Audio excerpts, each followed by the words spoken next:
Good morning and welcome to another edition of Business Morning. I'm Chimeze Obi Iwago. And I'm Ladi Williams. Thank you for joining us wherever you're watching us from. First of all, let's take a look at what's in the news. Global ratings agency Fitch has raised its assessment for Lagos State from a AA plus to AAA, citing good debt sustainability and resilience. The agency's head of Sub-Saharan Africa, Andrew Parkinson, says the current rating of the state buttressed its capacity to service its financial obligations due to its stronger operating performance, which is driven by internally generated revenue, which represents 70% of its 620 billion naira operating revenue at the end of 2020. He pointed out that in November last year, Lagos State fully retired its 87.5 billion naira bond and also conducted an early redemption of its Program 3 Series 2 tranches 1 and 3, as well as Series 1 bond in February and June this year. Fitch further mentioned that the state has embarked on a number of finance cost savings initiatives over the year through restructuring of local borrowings to reduce overall debt service obligations. All right, so now Nigeria's banking sector is showing more resilience as non-performing loans in the industry declined slightly from 5.8% in May to 5.7% in June. That's according to personal statement of members of the Central Bank's Monetary Policy Committee.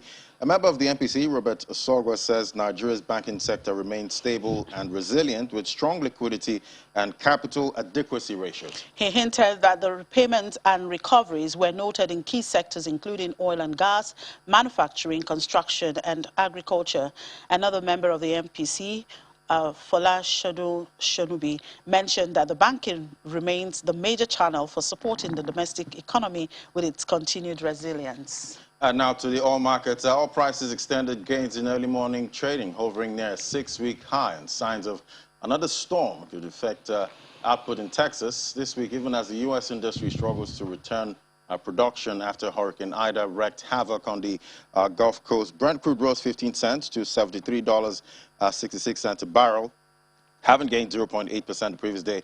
U.S. West Texas Intermediate crude also climbed 23 cents to $70.68 a barrel after rising 1.1% on Monday. Both benchmarks were hovering near the highest since early August, hit the previous day. And more than 40% of the U.S. Gulf's oil and gas output remained offline on Monday, 2 weeks after Ida slammed into the Louisiana coast.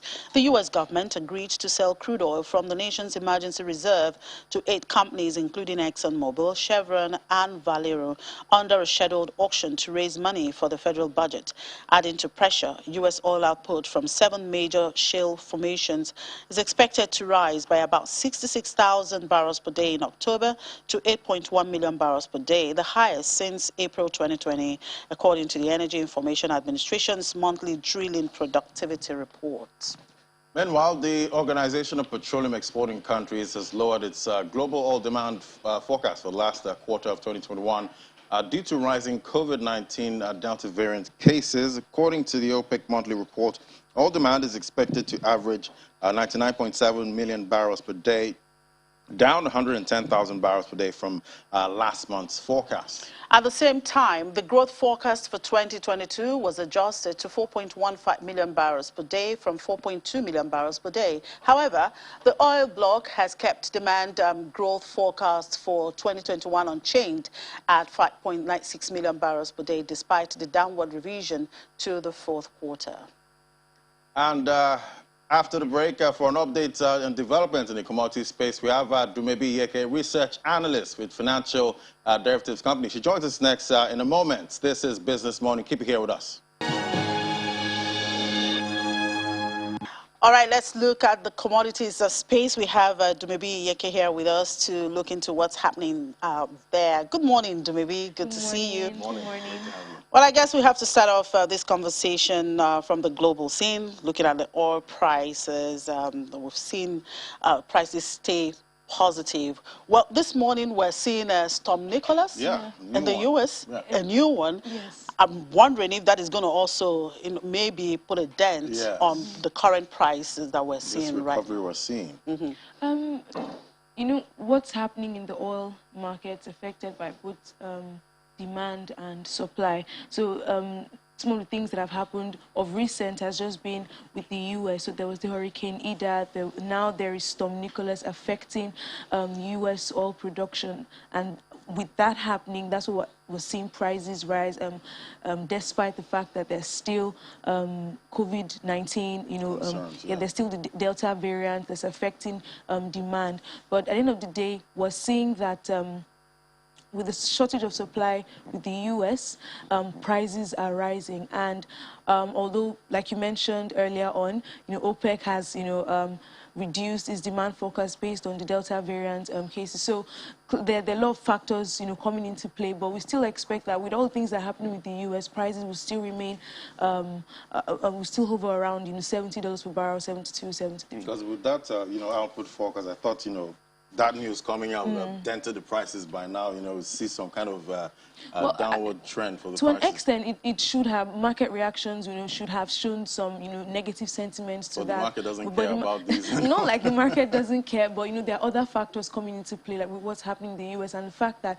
OPEC in the last meeting was still going to continue with increasing output till the end of the year. So that, there are a lot of things coming into play with the oil market right now. So oil prices, even if there will be, a shock to reduce prices, we're still optimistic that prices would remain around $70 per barrel. So we have just a few months to say bye-bye to 2021. Are we likely to see this oil price remain above $70, or we'll probably see that taper? We'll just have to keep our fingers crossed, because the oil market is very sensitive to so many things. If anything is happening in the U.S., happening in the Eurozone, happening in India, happening in China, it will affect prices. If OPEC comes today to say something, it will affect prices. So, but with what we've seen so far, if we see COVID cases begin to decline in top oil importing countries, we could see prices, remain above $70 per barrel. But if, cases continue to rise and oil supply continues to increase, we could see prices fall. And we see China on Monday said it will announce details of planned crude sales from strategic reserves in due course. What are the implications of this? Are there any, risks to this? There are risks to this because China is a huge consumer of oil. There are a lot of oil importing countries that sell to China, and if China is coming out to say that it's going to start playing actively in that market now, it's going to definitely affect their revenue. It will affect their revenue. It will affect their external reserves, and Nigeria is one of these countries that could be affected by this. Yeah. Okay, let's look at agri-commodity. I'm talking about cocoa, of course, which happens to be Nigeria's major agri-commodity export. But then we're seeing heavy rainfall. I don't know if you saw the flood in Abuja, yesterday in the news, and heavy rainfall disrupted Nigeria's cocoa harvests, of course, in the southwest here. Now, what is the implication of this, on the country's trade balance? Now, if cocoa exports are being affected, if our output is being affected, definitely we would see that affect our export earnings. If our export earnings are affected, we would see that affect trade balance. Like the Q2 trade report that was released, we saw that trade deficit narrowed, and that's because our exports increased at a faster pace compared to imports, not because imports were not still higher, but we were seeing that exports are reviving or resuscitating. Now, if our cocoa export earnings are now being, it's now under attack, so to say, we could see that gain that we've, already experienced, we could see that gain capped by this. Now, how much are we even exporting compared to our potential? I mean, we're still very far below potential, and this question just clearly emphasizes the need to still diversify the country's revenue base. So that conversation has been, in the stratosphere for a long time.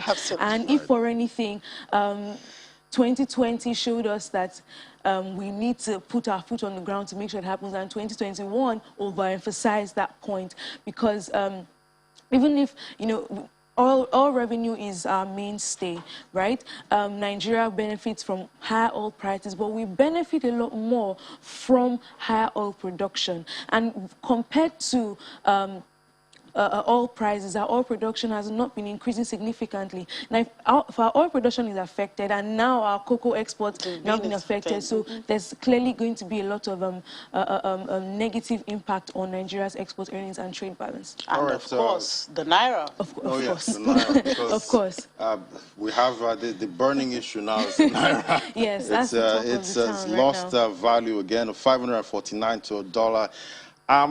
What's next? What do you see happening next with the naira? We have to first, look at the dynamics, look at what's affecting the naira right now. Yeah. Why is the naira still crashing despite the fact that we're seeing external reserves increase, there are high oil prices, there are expectations that production will increase now that OPEC has said keep it up with oil production, So with all of these factors in play, why is the naira still crashing? And when we look at this, we look at this in the aspect of number one, there's uncertainty as to where the naira is going to. So there's a lot of speculative activities, there, yeah? going on in forex market. Now, there are two categories of people. There are those that are buying, and there are those that are making, demand. We have those that use this for import, and we have those that are on the consuming end. Now, everybody in this market that's using the dollar, using the naira for something,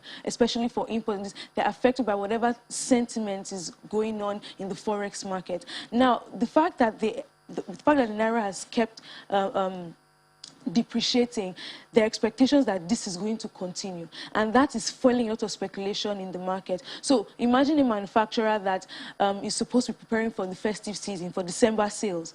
Normally he'll be buying now, but because of what's happening in naira and the expectations that naira could crash further, he's hurting.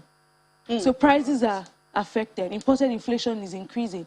Domestic prices are increasing in the market. Now you also have that person that's planning to go to school, that agreed to pay school fees of about $13,000. Now the naira has increased. The money you saved, is being affected. But at the end of the day, what basically saying is this, that until supply is sufficient enough to meet the demand at the official market, the naira will continue to go this way at the parallel market. Because once because there's an official window and there's a parallel market. Now, if people do not have enough access to the official window, they would resort to the parallel market. And remember that BDCs are not selling as much. Yes. And BDCs normally would have been the go-to. Absolutely. At this point, would have been the go-to when things like this happen. But they are not getting any fund from the CBN. So clearly there's a lot of demand for dollars, and until supply begins to increase at the forex market, we just have to keep our fingers crossed to hope that now this supply thing seemed to have remained a major issue for the central bank to actually resolve. They have tried to come up with a lot of policy there, the naira for dollar thing, and of course even the last pronouncement about not giving money to the BDC and channeling it to the banks and all of that, all in the bid to see how they can, get supply into the official market. But that doesn't seem to work. Don't forget, we also have monies coming from the IMF. Yes, that is supposed to, of course, shore up the reserves and all that. Yes. The oil price that is also going up, and yet we're still having this issue. Remember, let's start with the oil price. I already mentioned that not until we have a significant increase in oil production that we can confidently say that this will boost our oil revenue so much so that would see a huge impact on external reserves and then the naira. So Nigeria is more sensitive to changes in oil production than price. And there are so many factors affecting oil production. There is vandalism, there is smuggling, there's this. So until all those factors are addressed, before we even say, okay, this is how much we can make that would sufficiently, boost external reserves from just oil production. Because the external reserves is not just from, oil revenues, but that makes a huge chunk of the external reserves. Now, we have the Eurobond issue coming up. We have the IMF SDR as well. when the external reserves are looking buoyant, it's good to the eyes of the investors to say, okay, oh, you have good reserves. So to an extent, we could keep our finger and say, okay, maybe the external reserves are looking buoyant enough, for all of this to actually kick in, for all of this to happen before before we see a significant push or significant effort in the forex market. But we cannot negate the fact that not until there's enough dollar supply in the official window, if that doesn't happen, the forex would, exchange rate will continue to go this way. So, and like I said, there are other factors as well affecting the exchange rate. There's a lot of speculation going on. There's panic buying because people are expecting that it will crash further. Right. So people that can buy now are buying now and hoarding. Those that even have the dollars to sell are also holding it on. And some of the people preparing for Christmas, as well. The business people, exactly. They are buying whatever they can buy now. And remember, they're also these people. Let's look at the manufacturers. They're not only buying dollars just to hold. They're buying it to import raw materials for the production of certain commodities. And if they buy at a particular rate, and especially the fact that they buy some at the official market, they resort to the parallel market, they have a more expensive blended rate, and that would definitely affect their prices. And not only that, global commodity prices are also on the rise. So it's a lot of things affecting the manufacturers now. Yeah. And then we look at the impact on the consumers who are on the receiving end of the equation. So it just buttresses the fact that we need a lot more to boost government revenue, to boost our inflow of forex. We also need to do a lot more in terms of supply to the official window to reduce arbitrage, to reduce extortion and exploitation in the forex market, to make sure that the market is structured well enough that if you supply to this official window, people have enough access to get at that rate. And even if there would be a sideline, even if there's going to be another market where people can access forex, the margin would not be too much. Because if we look at the parallel market, if we look at the premium between the official rate and the parallel, it's so wide. Absolutely. I mean, when the central bank came up with that pronouncement that they're not going to give those operating in the parallel market any dollar. I mean, some analysts were of the view that, I mean, this is not really the right way to go about it. Why not increase the price at which you offer these people the dollar and then close the gap between the parallel and the official rate, rather than say, I'm not going to give you any dollar. It was a one fell swoop approach, and that, obviously, it attacks the market in a very aggressive way, because people, those going to school, those buying for travel, they access this parallel market. So, I mean, it just clearly emphasizes the point that policymakers need to just go back to the drawing board to look at whatever policies they have put in place, look at how this has been able to affect the market, because there's a lag between when you give a policy pronouncement and then the impact of that on the market. I mean, when the announcement was made, we didn't exactly see the naira crash immediately. Yes, exactly. So this is the aftermath. Yeah. Because now we're in the ember months, and this is when now. Well, this week the Monetary Policy Committee will be meeting again. Perhaps the currency market will be a major focus. Of course. And there are other considerations. The inflation numbers will be coming out before then as well, and that would also determine their outcome. Okay, great. Thank you very much, Dumebi. Let's keep our fingers crossed. Maybe a silver lining in some way. Okay, after the break, we'll look at Nigeria's construction sector, the issues, challenges, and prospects. Just stay with us. All right, now to our next conversation. The building and construction industry is a fast-growing sector and one of the most important industries in the Nigerian economy. The sector has been pivotal in its linkage with other sectors, thereby having a multiplier effect on them, most notably the real estate and building materials. In the second quarter, GDP released by the National Bureau of Statistics, the real growth rate of the sector was recorded at 3.70% year-on-year, higher by 35.46% points from the rate recorded the previous year, which was minus 31.77% quarter-on-quarter, and there was an increase of 2.27 percent points. Despite this relatively impressive growth, operators in the sector say the situation still leaves much to be desired in the sector. We're being joined by the Managing Director, Inclusive Concrete and Engineering, Engineer Okweyemi Aminu. Great to have you on the program. Good morning. Morning, how are you? Fine. Great to have you. Morning, madam, how are you? Yeah, so the construction industry has, reported as one of the best sectors right now, recording, impressive growth rate of about 3.7%, as against negative growth rate of 32% in the corresponding period. How do you see these figures right now? Okay, all of us need to have basic understanding about the figures, then the effect. Yes, and I'm going to give you an analogy that we're all used to. You see, if you have this fantastic figure, 3.7, next quarter, you have something lower. The quarter after that, you have something higher. Then it's fluctuating. Okay. And this is how a common man will understand it. Let's take the water in your house. We all have an overhead tank, and you pump from the ground. From that overhead tank, you distribute your house, 7, 8 toilets. If you pump little water, your children may complain, I don't have enough water, mommy. Is it coming out of your home? When you pump more, it goes a little bit more. By the time you get to the top of that tank, everybody is enjoying it. What it means is that you've been consistent in filling that tank, then it gets to everybody. But if you pump it a step, you come down, you pump it again, it comes down, you are not going to have that distribution to everybody.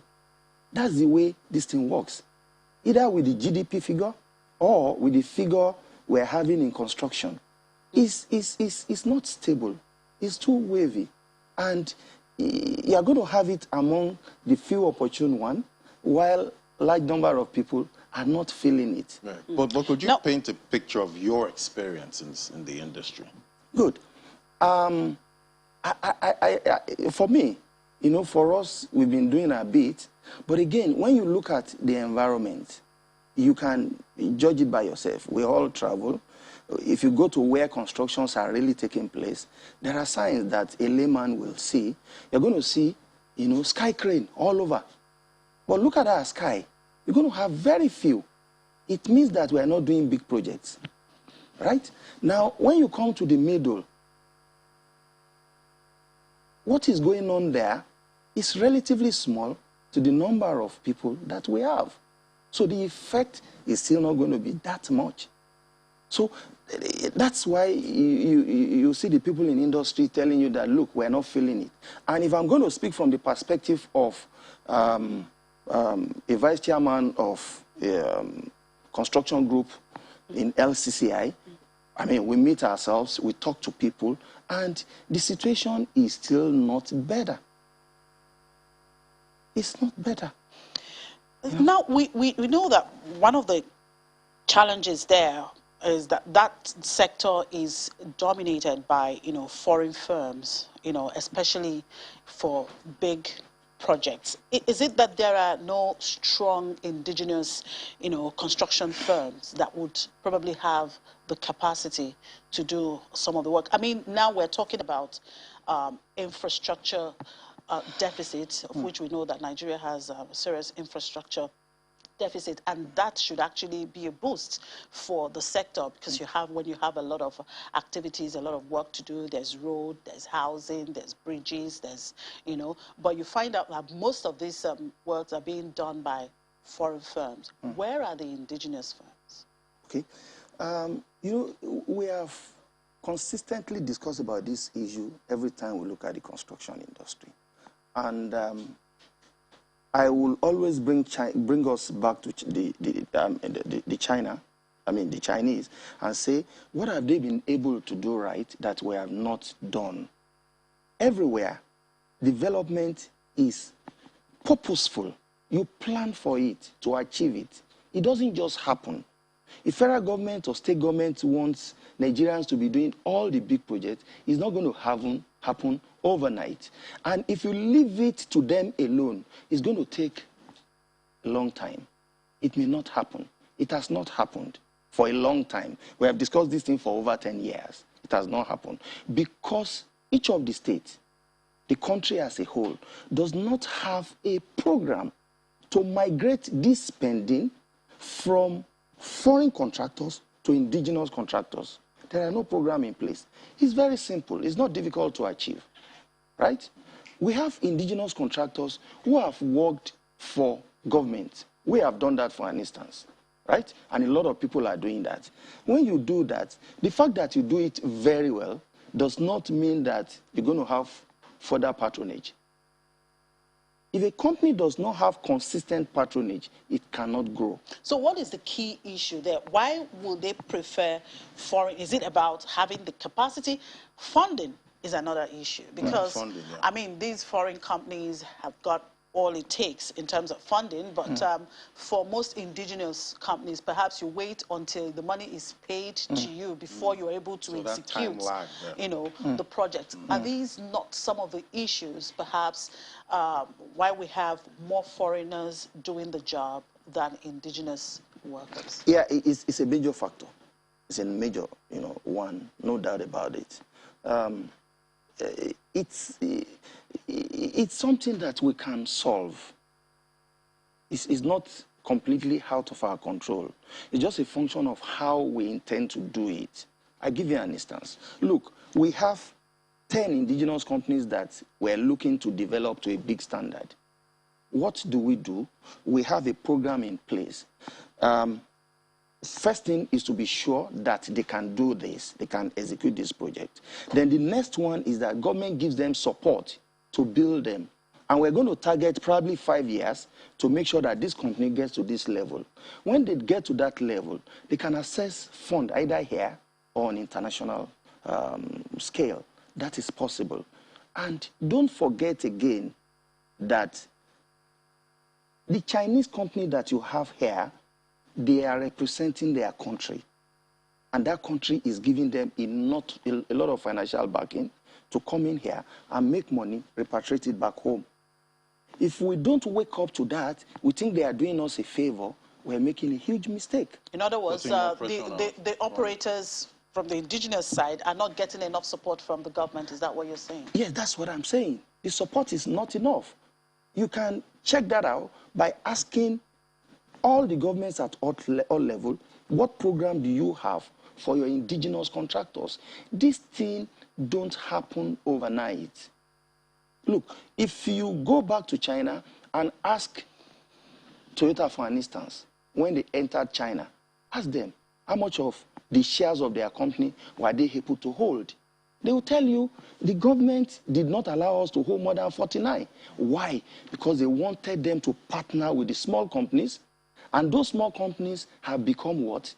A very big company today. All those things are deliberate program to make these things happen.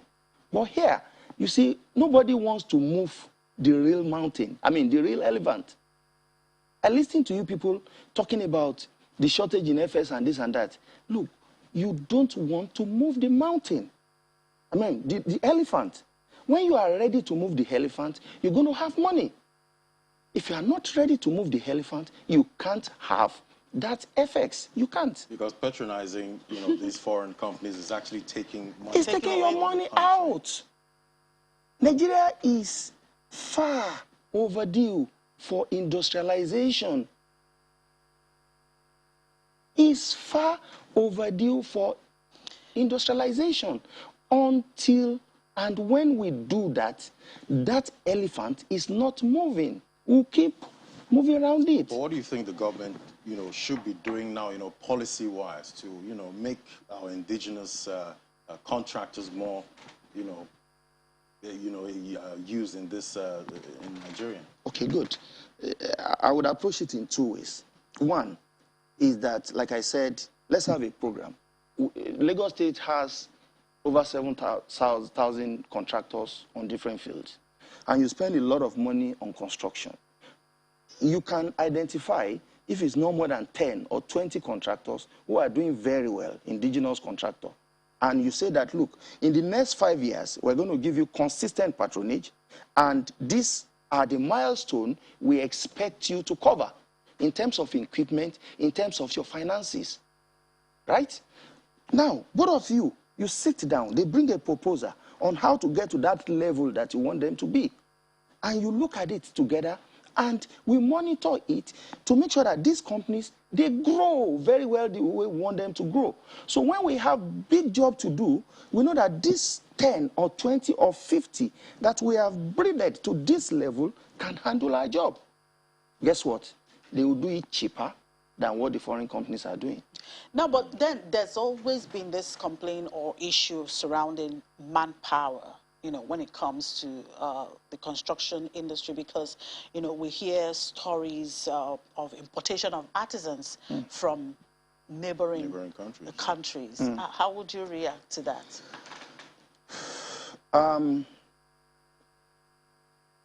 We import a lot of them, and they are doing, I mean, most of the job for us.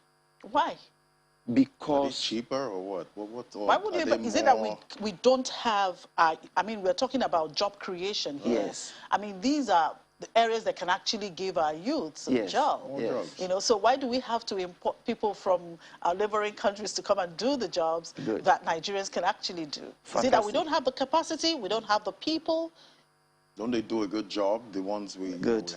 You see, we have the people, we have the capacity, and this thing is a going concern, right? We train these guys for a period of time to be able to serve that purpose for us.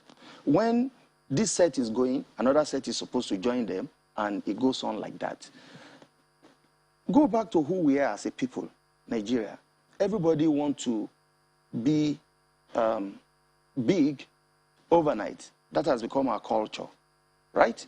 The man from Cotonou, if you give him 4,000 a day or 5,000 a day, he may be very okay with it, and it's ready to work very well for you. But an average Nigerian wants a place where they can, you know, make that money quickly. That has discouraged the young one from going into learning the trade. The vacuum is very big, and those guys are feeling it. And our money is doing what? Is going to those neighboring countries. You see those boys building houses, they are buying cars. Ordinarily, the money that should be here, right? So what am I saying? I'm saying that we have to make artisanship more rewarding so that it will be attractive to our people, right? We have to make it more rewarding. Well, it seems to be rewarding for, you know, the ones we're bringing in from neighboring countries. So why is it not rewarding? Two different lifestyle. Two different lifestyle. Don't take that away. Who we are, our lifestyle, right? Here, we want to live flamboyantly. Everybody.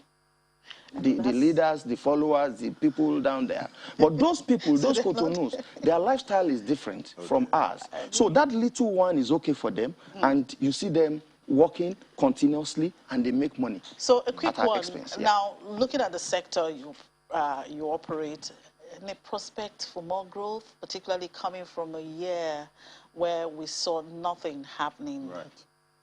Good. If we're going to develop construction industry, please don't take away the inputs from it. We have talked about the people at the lower level. Don't take away the inputs. So much money still goes on equipment that we use to do that business, right? And we import a lot of them. So that's why when you people are talking economy here and how Nigeria will grow, please don't forget the fact that there has to be innovation. Don't forget the fact that we have to develop people. Don't forget the fact that China has over 4,000 business incubation centers where talents are developed. And don't forget that Apple paid $38 billion as tax in 2018. And that's a lot, more than Nigeria budget. I guess there's so much around this construction sector that needs to be talked about. But I'm sure we'll have time to do that some other time. Thank you very much, Engineer Bayemi. Thank you. Thank you very much. Okay, we take a moment now, and we'll get back to the market with Aniti. All right, let's take a look at what's happening in the market with Anita. Anita, how's it going? Yes, good morning, Ladi. Morning. For the equities market, it's not looking pretty good because it is still red 6 consecutive days, picking up from last week where we ended the week in the red. So now the all-share index of the Nigerian exchange has fallen below the 39,000 level. It went down by just marginally by 0.02%. That's translates to about 3 billion loss, and that was due to continued sell pressure, especially from 20 equities against 18 gainers. Now, also, but at the same time, we also had some good news from the market, which is about the amount of dividend payments made so far by 58 companies on the NGX. But now to give us an overview of what's, the whole month of September, which today is the 14th, almost the middle week of the month, how it happened, and then also some other questions. Let's talk to David Adorin, who's a stockbroker at High Cap Securities. Thank you for joining us, David. Thank you. It's a pleasure being with you. Yes. So now our markets, the NGX, the equities market, is still in the red. And of course, there's been several, they've been saying it's profit-taking, as well as maybe a dearth of investors or what to whet their appetite. So can you give us more information as a stockbroker, about why the market is still in the red for a 6th consecutive session from last week? Okay, it may just be seasonal because the slide in demand is not only for equity in the market, it's also for debt instruments in the market. But specifically, this is the time of the year when the demand for equities usually slows down. And the reason being that after the release of the second quarter results in late July and August, there is usually an exuberant reaction from the market, which heightens the demand. And then thereafter, we're in September now, that demand pattern cannot sustain. And so what we're seeing in the equities market is just a market that is laying by, pending when another price-sensitive activity can hit the market.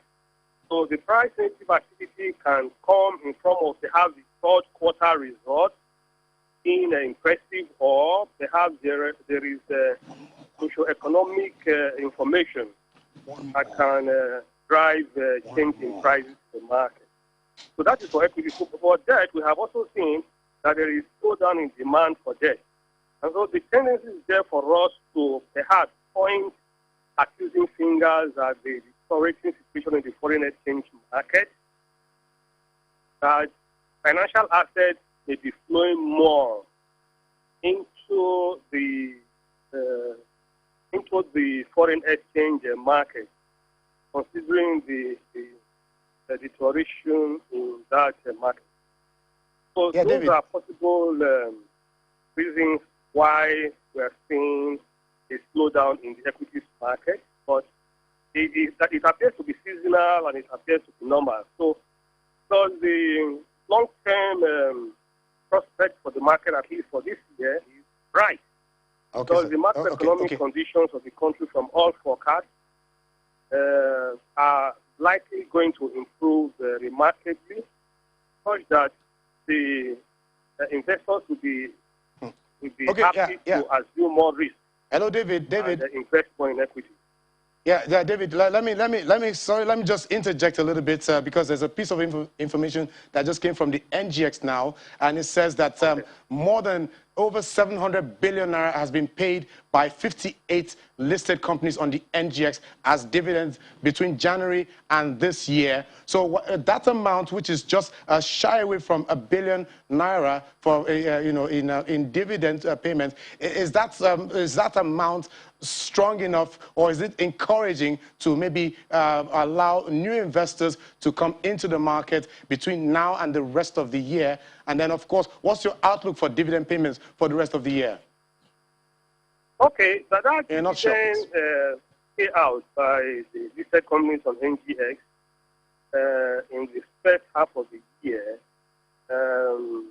was actually impressive. But however, like I said earlier, the market has already reacted to that. And that was why we saw a rebound in late July and August. So that rebound has already fizzled out because the market has already reacted. And so the market has assumed another level of equilibrium. So there is no price-sensitive information again. That dividend payment to investors was a price-sensitive action that attracted a lot of investors to the equities market. But that has been reacted to now. So the market is in a lull because it's waiting for another price-sensitive action, either from the fundamentals of the market or fundamentals of the economy, to drive the market into a new direction. So thank you for that piece of information, David. And we sure will keep our expectations for the market's close at the close of Tuesday's trading section on the NGX. Yeah, so Ladi, that's it. Yeah. So, but meanwhile, that's for the equities market, but we will keep our attention for the fixed income market, where we expect reactions ahead of the PMA auction this week, as well as inflation figures and the monetary policy committees of the central bank's meeting later this week. All right, Nancy, thank you so much for the update. We'll keep tracking all those coming up. Well, after the break, we'll head to London. Do stay with us. This is Business Morning. All right, let's cross over to London now and see what's up there with Juliana. Hello, Juliana. Good morning. Kicking off with the unemployment data, the latest report just released shows that the labor market continued to recover, but there are indications the recovery is uneven. What more do we have to know about this latest data? Good morning, Chimi. You're right. You know, really strong data from the British labour market today, released by the Office for National Statistics, showing that the number of people in a paid position is now back to pre-pandemic levels. In fact, last month in August, 240,000 people joined the labour market. This is the biggest surge in a labour jump since 2014. So the country is well on the way to coming back and recovering from COVID-19. As you said, it isn't even. There are some areas that are not seeing employment numbers pick up as fast as others, London being one of them, particularly in the arts and culture scene. They are still really struggling. But I think the headline, in which, of course, Boris Johnson and the Chancellor Rishi Sunak are going to run with, is the fact that unemployment is historically low at 4.6%. What will this data mean for the furlough scheme? It's an interesting question. I think, you know, the furlough scheme is coming to an end in a couple of weeks. It will end on the 30th of September. According to the data, about 2 million people are still relying on furlough money. But, you know, there are over 1 million vacancies in this country. Ocado, they just released their trade update today. They were saying that they are giving drivers sign-up bonuses because it is so tough to get people to join a job at the moment. I think a lot of people are enjoying working from home or not working and sitting on their sofa all day. So it is going to be tough. You know, I'm sure we are likely to see a spike in the unemployment data, but over 1 million vacancies is a record number here in the UK. So if you are willing to change your career or get some training before you start a new journey, then, you know, there is a job out there for you in London. Well, I guess not anytime soon. In the UK. Not anytime soon, Juliana. Okay, I'm sure we'll get more updates from you later in the day, and of course, see how the markets are reacting to this latest data. Okay, talk to you later. Now let's look at the crypto market, and we have Ladi there. Hi, Ladi. Good morning. Is it green today? It's actually green today. We're seeing a couple of bounces in the market. Bitcoin bouncing from the 43,500 range, now sitting at $45,705. Ethereum is also in the green, up 3.68%. Solana has started that incredible run. It's continued at this point. Market cap added about $3 billion, up 0.81%. 24-hour volume, $134.48 billion traded in the total crypto market. Let's bring in Rume Ofi now to bring us up to speed. Hello, Rume. Good morning. Morning, Ladi. Good morning. Great to have you. So, yesterday we saw Litecoin rally over 30%. Then dump. Something about a Walmart accepting them as a payment option. What happened? It's actually a rumor, but actually went really, really wild. You know, everybody wants to make money at some point. It went as high as 30% in 1 hour, which is a huge amount of profit for some persons that actually got it early. But again, people need to understand that buying all of these digital assets is not for short term. You know, so information like this could come and actually disrupt the whole system. But when people realize that it was just fake news, the market actually reacted to it. So it only means that the market actually reacts to everything that happens. Maybe because we're in the early stage of this innovative technology, but obviously in the future, I think they see a lot of changes. But the truth is, it's not Litecoin that wanted Walmart. At the end of the day, it's the Walmart wanting Litecoin, or probably every other cryptocurrency that had value. Right, but Rume, you know, if this was a traditional market, you know, there'll be some kind of, you know, investigation and somebody would get punished, but it doesn't seem to be the case with crypto. Yes, because the market is quite young, and investigations could be going on, but you know, some of these things can be in a way, and I don't tell truth in it, but I think we have come out to say, what I do is, when I heard news like that, I always like to see an official statement from the company itself. Saying we are buying or we are having this infrastructure to be able to push the ecosystem forward or improve our business, because the idea is to make profit. So if they implement that, they're going to make a lot of space in doing that. So I don't think that's going to be much of an issue, because I believe companies like that will still fall back using digital assets for transactions in the future. Okay. All right, looking at the Bitcoin price action now, we see it bouncing back to $45,688. Is it back in bull territory? All right. What I look at is the support and the resistance. So it will be moving quite slow. So I advise traders to be very careful, most especially maybe the market has actually shown that it's not controlled by anyone's father or mother or uncle. You can do certain things at his own way. So the measures that people need to take is, or look at, the support of 44. And if it breaks inside of 47, really good. But again, we are having a few issues here in terms of regulations in the U.S. and also you have to keep your head straight and looking at all of those information here and there. But the truth is, cryptocurrency and stablecoins are no longer underdogs in the financial world.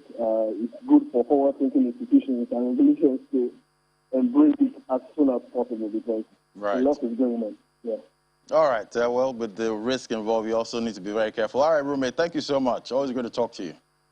Thank you very much, Labi. It's my pleasure. All right, looking at top polls for market see BNB $400, down about 0.08%, mildly there. Cardano $2.39, down 1.66%, having that pull back from a really glorious run there for Cardano. Solana also having a good run there. That's been nicknamed the Ethereum killer. It's at $164, up 3.02%. It's in the green, and XRP $1.07 also in the green, Chimmy. So it's a mixture right now this morning. Well, while Rume is advising that we embrace the crypto market, I hope we're not going to be having a lot of fake news in that market. That's like that yes, the crypto traders are very emotional. Once the news comes out, they react immediately. Is there a sell-off? That market is filled with speculation, yes, a lot of speculation. So I don't think it needs any fake news here right now, I Exactly. guess.